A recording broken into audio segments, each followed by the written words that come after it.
Yo guys, welcome back to another YouTube video. Okay, kung bago ka lang sa YouTube ko, I'm Joms pare. So I'm Joms, I'm currently talking about dating and relationships sa channel na to.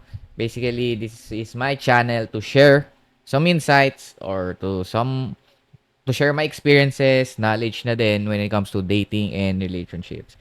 Kasi ang goal ko is to be the best version of myself, and bilang lalaki, you want to improve on these five pillars. So physical, mental, spiritual, financial, and also your relationships.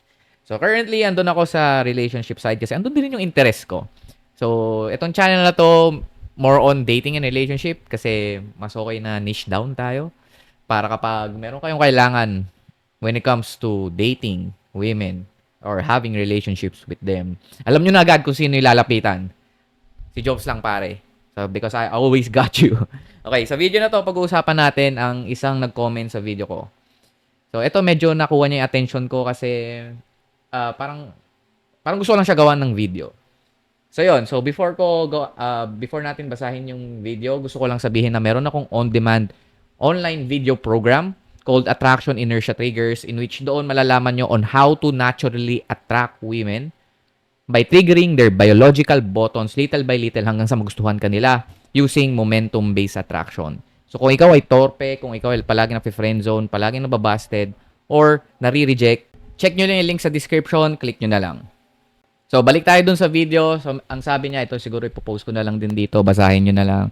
Pero sa mga nakikinig lang, kasi meron akong mga listeners daw na nakikinig habang nag-gym, so babasahin ko para sa inyo.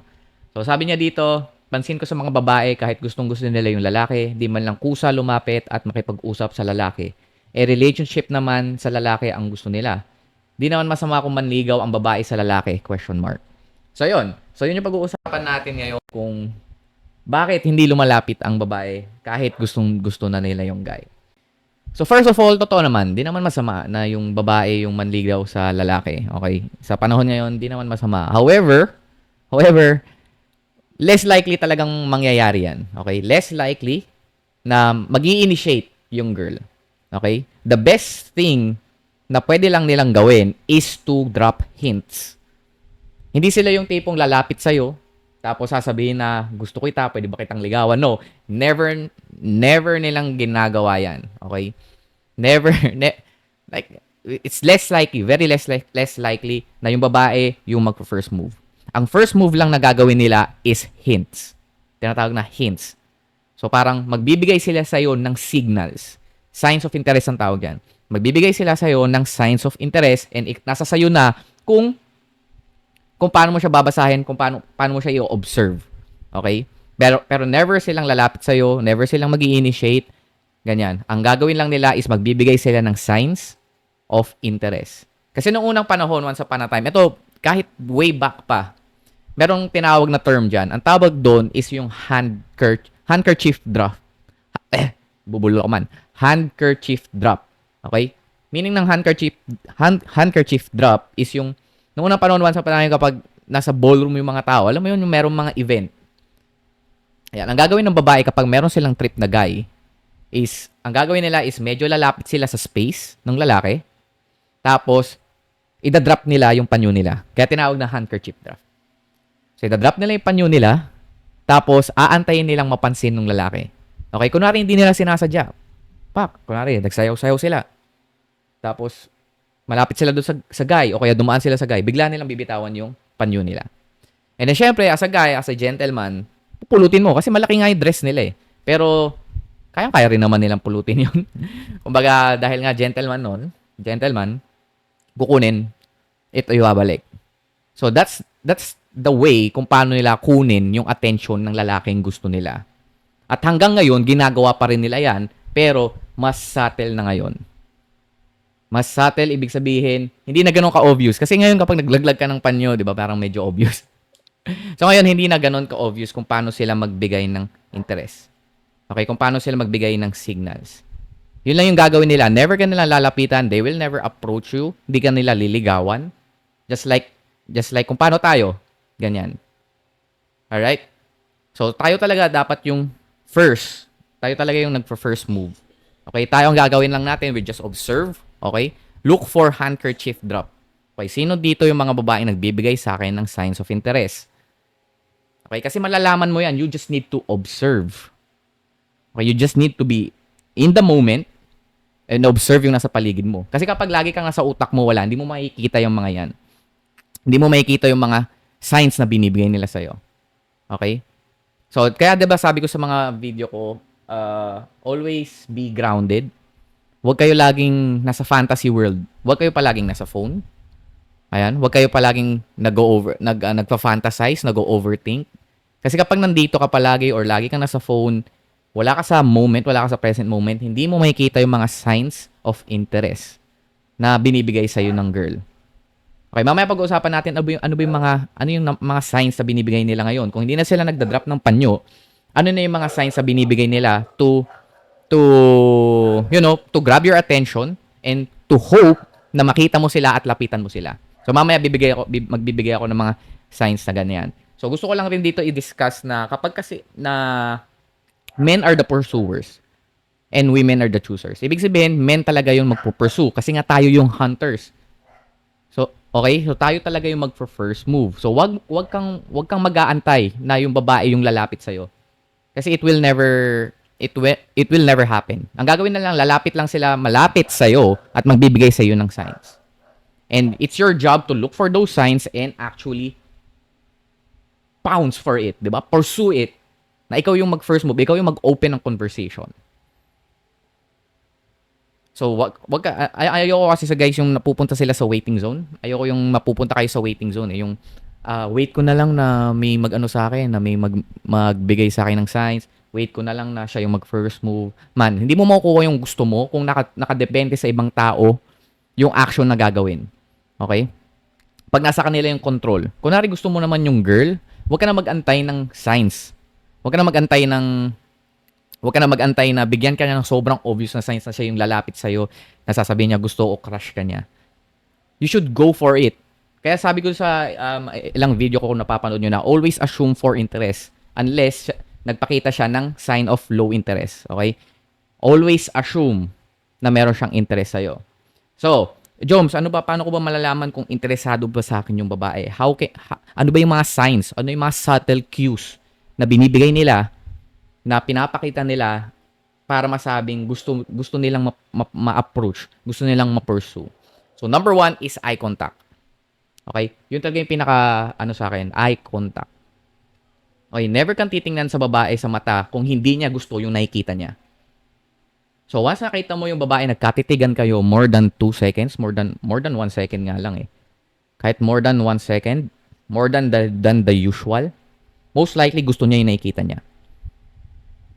Or, pwede mong nahuli mo siya, paulit-ulit nakatingin sa'yo. It's also a sign of interest. So, mas okay if nakita mo yung babae na nakatingin sa'yo more than, you go for it. You assume interest and then check. And then doon ka na magche-check for interest. Kung gaano ba ka-high o gaano ka-low. You approach her. Okay? Next thing is, number 2, is kapag medyo lumalapit siya sa space mo. So, parang dinadala niya yung sarili niya sa space mo. Kasi gusto niyang makita mo siya. Okay? Gusto niyang makita mo siya. Kasi ganito rin yun ang nangyayari guys sa Animal Kingdom. Again, di ba, animal din naman tayo. We're part of the Animal Kingdom, nasa mammal species tayo. So, tayo ay mga mammal. So, pero ito, sabihin na natin, ganun din sa Animal Kingdom So, di ba, ang babae, hahanap siya ng mate niya by, hindi naman sila yung unang lalapit sa lalaki. Ang gagawin lang nila, pupunta sila doon sa teritoryo ng lalaki, doon sa space, tapos doon sila maglilibot-libot. Siyempre, habang nag-hunt yung lalaki, mapapansin sila. So, kasi di ba always sa Animal Kingdom, hunter mode lagi yung lalaki. Hunter mode lagi yung masculine. Tapos, lalapit sa space, siyempre, lalapitan na siya nung lalaki. Mag-aamoy-amuyan na sila sa puwet. Mag-aamoy-amuyan na sila sa puwet. Basically, yun, magkikilala. Yun yung way nila para kilalanin yung isa't isa. Mag-aamuyan.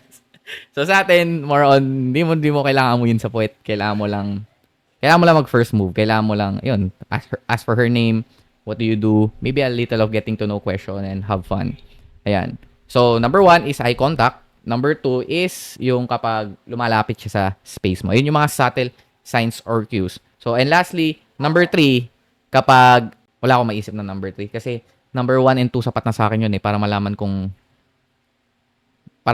gusto ako ng girl o hindi. Or kung interesado sa akin yung babae o hindi. So, siguro sa chat, okay. Bibigyan ko kayo ng pangatlo sa chat, sa social media, if yung babae nila like yung stories mo. You go for the move, man. Go for the move. Kahit ano pang story yan. Kahit hindi pa ikaw yung nasa story, kung hina-heart ng babae yung story mo, do the first move, man. Nagbibigay na yun ng signs or cues. So, yun. So, and then, kapag ganun, basta always assume for interest. Basta ito guys, huwag kayong mag-aantay. For me kasi, huwag kayong masyadong mag-aantay for signs. Ako ayoko talaga nasa waiting mode yung lalaki.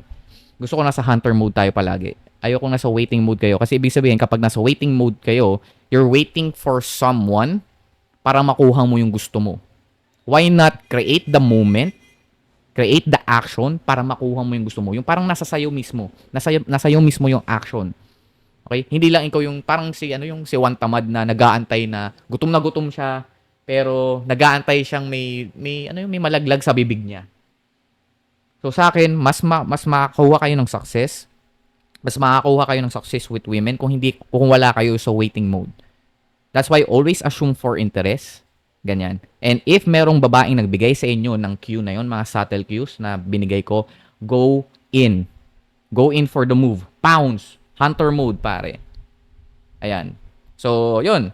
So, that's it for this video. Hopefully, nakatulong tong video na to. Salamat dun sa nag-comment dahil meron tayong video upload today. So, yun. If meron kayong mga question, comment down below kung ano yung mga questions nyo. Then, maybe gagawa natin ng video yan.